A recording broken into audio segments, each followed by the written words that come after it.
Your rock and roll.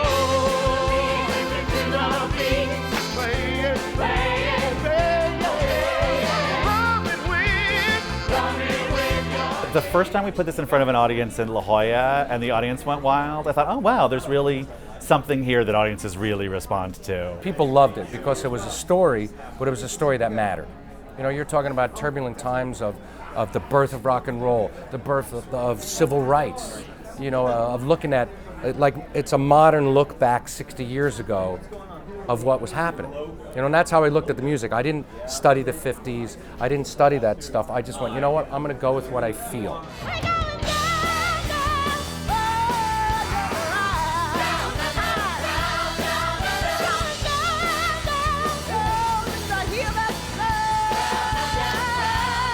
I want our audiences to see that she is beautiful, that she has humor, that she is real, a real person, that she's honest. There's a tremendous amount of glamour in just her being that I think is very essential.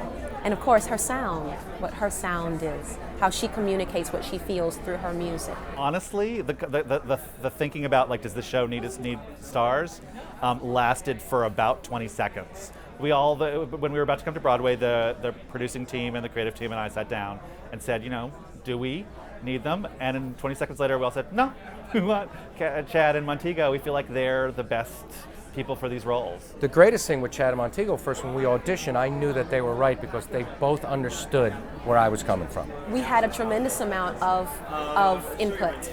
These gentlemen are so good at what they do. They're better than good. They are excellent at what they do, and they are so open and confident and collaborative that they allow the space around them, their working space, to be open and collaborative. So they allowed Chad and I as actors to really participate in the creation and the dialogue around these characters.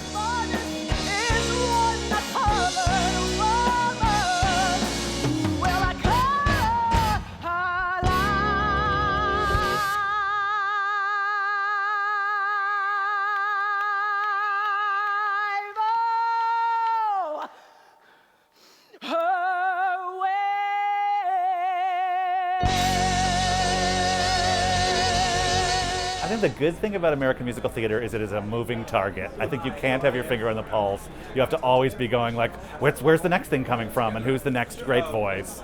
And you can never be smug and feel like you've got it figured out because it's different every moment, it's different every year, and who's gonna make the next great creative accomplishment, you don't know until it happens. So I feel like if anything, you sort of gotta stay awake and keep listening and guessing what's the next thing.